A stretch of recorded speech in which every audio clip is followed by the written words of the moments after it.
श्री शिवाय नमस्तुभ्यम्। अथ 10वां अध्यायः। रुद्र संहिता पार्वती खंड अध्याय 10। शिवजी के ललाट से भौमोत्पत्ति। नारद जी बोले, हे विष्णु शिष्य, हे महाभाग, हे विधे, हे शिव भक्तों में श्रेष्ठ, हे प्रभु, आप शिवजी की इस लीला को प्रीतिपूर्वक विस्तार से मुझसे कहिए। सती के विरह से युक्त होकर शिवजी ने कौन सा चरित्र किया और वे उत्तम हिमालय पर्वत पर तप करने के लिए कब आए? शिवा और शिवजी का विवाद और कामदेव का विनाश किस प्रकार हुआ? पार्वती ने तपस्या करके किस प्रकार कल्याणकारी शंभु को प्राप्त किया? हे ब्राह्मण, इन सब बातों को तथा महान आनंद देने वाले अन्य सुंदर शिव चरित्रों को मुझसे कहिए। सूत जी बोले, नारद जी के इस प्रश्न को सुनकर लोकाधिपतियों में श्रेष्ठ ब्रह्मा जी शिव जी के चरण कमल का ध्यान करके अति प्रसन्नता पूर्वक कहने लगे।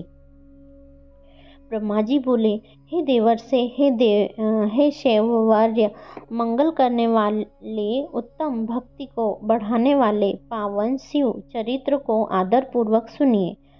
अपने पर्वत पर आकर प्रिया के विरह से दुखी शंभु ने प्राणों से भी बढ़कर अपनी प्रिया सती देवी का हृदय से स्मरण किया। वे अपने गणों को भुलाकर उन सती के लिए शोक प्रकट करते हुए लौकिक गति दिखाते हुए उनके प्रेमवर्धक गुणों का अत्यंत प्रेमपूर्वक वर्णन करने लगे। लीला विशारद वे शिवजी गृहस्थोचित उत्तम आचरण को छोड़कर दिगंबर हो गए और पुनः सभी लोकों में भ्रमण करने लगे। सती के विरह से दुखी हुए भगवान शंकर को कहीं भी सती का दर्शन प्राप्त नहीं हुआ। तब भक्तों का कल्याण करने वाले शिवजी पुनः कैलाश पर्वत पर आ गए। उसके बाद उन्होंने यत्नपूर्वक मन को एकाग्र कर दुख दूर करने वाली समाधि लगाई और अपने अविनाशी स्वरूप का दर्शन किया। इस प्रकार मायाधीश त्रिगुणातीत विकार रहित परब्रह्म स्वयं प्रभु सदाशिव स्थायी होकर समाधि में बहुत दिनों तक लीन रहे। जब समाधि लगाए हुए उनको बहुत वर्ष बीत गए तब उन्होंने अपनी समाधि का त्याग किया। उस समय जो चरित्र हुआ उसे मैं आपसे शीघ्र कह रहा हूँ। प्रभु के ललाट स्थल से जो पसीने की बूंदें पृथ्वी पर गिरी उनसे शीघ्र ही एक बालक उत्पन्न हुआ। हे मुने, वह 4 भुजाओं से युक्त अरुण वर्ण वाला, अत्यंत मनोहर रूप वाला, अलौकिक तेज से संपन्न, श्रीमान, तेजस्वी तथा शत्रुओं के लिए दुःसह था। वह बालक उन लोकाचारत परमेश्वर शिव के सामने समीप जाकर साधारण पुत्र की भांति रोने लगा। उसी समय भगवान शंकर से भयभीत हुई पृथ्वी बुद्धि से विचार कर अत्यंत सुंदर स्त्री का शरीर धारण करके प्रकट हो गई। उसने शीघ्रता से उस सुंदर बालक को अपनी गोद में बिठाकर रख लिया और प्रेम से उसे अपना दूध पिलाने लगी। इस प्रकार वह परमेश्वर के हित साधन के लिए सत्यभाव से बालक की माता बनी और प्रेम पूर्वक हंसते हुए बालक का मुख चूमने लगी। तब कौतुकी सृष्टिकर्ता तथा अंतर्यामी शंभु इस चरित्र को देखकर उसे पृथ्वी जानकर हंस करके उससे बोले, हे धरणी, तुम धन्य हो, तुम मेरे पुत्र का प्रेम से पालन करो। यह श्रेष्ठ बालक मेरे महातेजस्वी पसीने से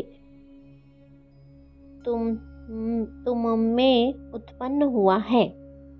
हे क्षिते, यद्यपि मेरे श्रम जल पसीने से उत्पन्न हुआ यह बालक मुझे बड़ा प्रिय है, फिर भी यह तुम्हारे नाम से विख्यात होगा और सदा तीनों तापों से रहित होगा। यह बालक भूमिदान करने वाला, गुणों से संपन्न और तुम्हें तथा मुझको भी सुख प्रदान करने वाला होगा।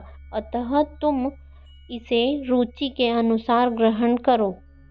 ब्रह्मा जी बोले, विरह वेदना से थोड़ा सा मुक्त हुए भगवान शिव इस प्रकार कहकर चुप हो गए। वस्तुतः निर्विकारी तथा सज्जनों के प्रिय वे प्रभु शिवजी लोकाचार का अनुसरण करते हैं। तब शिवजी से आज्ञा लेकर पृथ्वी शीघ्र पुत्र सहित अपने स्थान पर चली गई और उसे अत्यंत सुख प्राप्त हुआ। वह बालक भौम नाम प्राप्त करके शीघ्र ही युवा हो उस काशी में बहुत काल तक शिवजी की सेवा करता रहा। इस प्रकार वह भूमिपुत्र विश्वेश्वर की कृपा से ग्रह पद प्राप्त कर शुक्रलोक से भी आगे दिव्य लोक में चला गया। हे मुने, मैंने सती के विरह युक्त शिव चरित्र को कहा। अब आप शिवजी की तपस्या के आचरण को आदर के साथ सुनिए। इस प्रकार से शिव महापुराण के अंतर्गत द्वितीय रुद्र संहिता के तृतीय पार्वती खंड में भौम की उत्पत्ति तथा शिवलीला का वर्णन नामक 10वां अध्याय पूर्ण हुआ। कृपया चैनल को सब्सक्राइब कर बेल आइकन प्रेस कीजिए, जिससे आगे आने वाले अध्यायों का नोटिफिकेशन आपको जल्द प्राप्त हो, तथा कमेंट में ओम नमः शिवाय अथवा श्री शिवाय नमस्तुभ्यम अवश्य लिखिए। धन्यवाद।